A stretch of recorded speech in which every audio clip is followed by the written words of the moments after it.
Chapter 5, A Kind of Revolution. The chapter started, it was detailing how the revolution really had no appeal for the slaves or Indians. However, it was enabled by the fact that the vast majority of white men, property owners or not, owned guns and they were adept shooters. So the armed population allowed for the militia and in turn for the Revolutionary Army. According to the estimates, anywhere from 1/5 to 1/3 of the colonial population actively opposed the revolution. Up to 2/3 of the population were either opposed or ambivalent. In the South, the militia was kept busy oppressing slaves, so the South, almost in general, either opposed or was ambivalent towards the revolution just because they didn't have the manpower. They were busy with their own affairs and their fears in oppressing the slave. Soon after the war begun, the government was forced to allow the lesser whites into the military ranks. That would be the non-property owners, classed as vagrants, and some of the disenfranchised inner city folks, just based on the fact that they didn't have enough numbers. One of the quotes from the book was, "Here was a traditional device by which those in charge of any social order mobilize and discipline a recalcitrant population, offering the adventure and rewards of military service to get poor people to fight for a cause they may not see clearly as their own," which I think that's pretty much the practice of a standing army for all time. So while the colonists truly had a larger and more prosperous middle class than that of Europe, it was the wanting poor and those in more or less searching for glory or thoughts of promotion and steady pay that did the lion's share of the fighting. Of course, it didn't take long for the colonies to start impressing the colonists, meaning they were drafted and serving in the military mandatorily. Really by 1779, which was only a few years after they were riding the impressment of the British conscription. Here's my partner, my buddy Jack. Anyway, colonies, I already said that, colonies were making the military service mandatory by 1779. There was a chaplain who was unnamed in the book, but from Concord, Massachusetts, that upon witnessing the rank and file of Washington's army,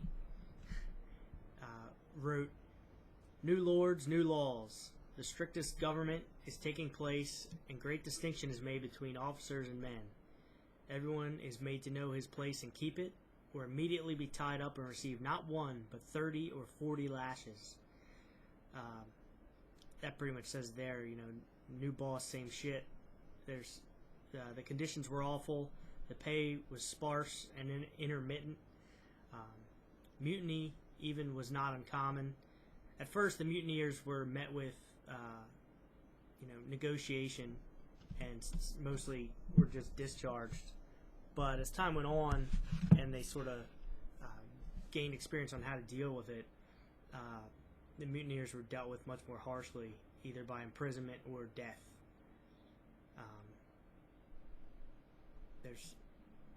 And like you said, the distinction between officers and the enlisted men was significant, to the tune of around $6 a month for a private and around $75 a month for a corporal or a colonel.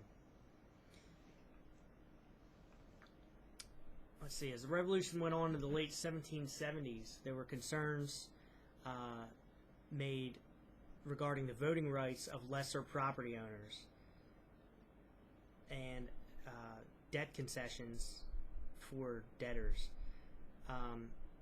The cause of this is mid-revolution. There was massive civil unrest, not only from the revolution itself, but the war caused economic hardships and lack of trade routes.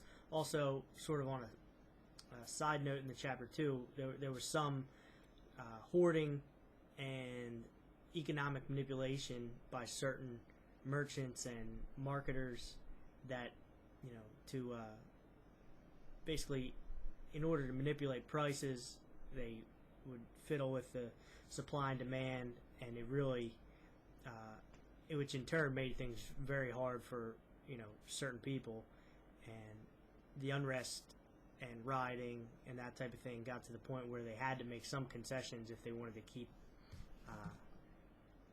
the revolution on. Now, it also talked about as the revolution ended, the spoils of the revolution were primarily land and the trading networks that were on that land. The predominant families and leaders, of course, benefited from the newfound wealth of the United States. Well, they weren't united at that time. They were just the states. The acreage, they did dole out acreage to farmers. They called them freeholders, that basically instead of being tenant farmers, they were, sort of bumped up into the new middle class as freeholding farmers. But of course, in a way, the taxation on their newfound land just sort of replaced the rent, and they really, the social order was more or less unchanged. Where at first, of course, they were happy. They private landowners, which in some states, depending on the size of their land, brought with it some voting privilege also, and also maybe ability to actually hold office, although those restrictions were generally fairly large amounts of land. But for the most part, it was just sort of a shuffling of the deck chairs, while most of the people remained basically in the same status as they were prior to the revolution. Another quote from the book says, "No new social class came to power through the door of the American Revolution. The men who engineered the revolt were largely members of the colonial ruling class." It went on, it listed dozens of examples, but the most notable, I guess, is George Washington. He's the idealistic father of the revolution, but he was also the richest man in America, and both before and after. And after the revolution, he added extensive land holdings. Basically, again with the spoils, when the British aristocracy who was in the States, once they were flushed out upon the end of the war, all that land was basically up for grabs, and that's what they used to dole out to the freeholding farmers. But by and large, the aristocracy of the Americas now kept that land and doled it out amongst themselves, to basically just provide more stability to the economic order. It went on to talk about some of the other people who were sort of left out of the revolution. Of course, the Indians. It was noted that it was their land really that everyone was fighting over, and they were basically left out in the cold. In the beginning, their allegiances were France during the French and Indian War, and then during the Revolution, their allegiances were with the British. In both cases, because the French first, and then the British were less aggressive in trying to occupy their territory, and they recognized the American colonists really as the biggest threat to the sovereignty of their land. It mentioned several things. It went back to the French Revolution. It depicted some of the horrors again put on the Indians. And it talked about at Fort Pitts at the end of the French and Indian War, where they gave out blankets that had been used at a smallpox outbreak in a hospital, and they donated those blankets to the Indians, causing massive infection and death, and and then subsequently took over those tribes areas. Of course, the elite of the colonial elite were safe in the cities along the coast, protecting their economic interests, but the lower classes and the farmers who on this newly doled out land were going west, for want of that land and the opportunity it brought. But by default, they were sort of a buffer between the established areas, the cities, and the Indian tribes who they were antagonizing.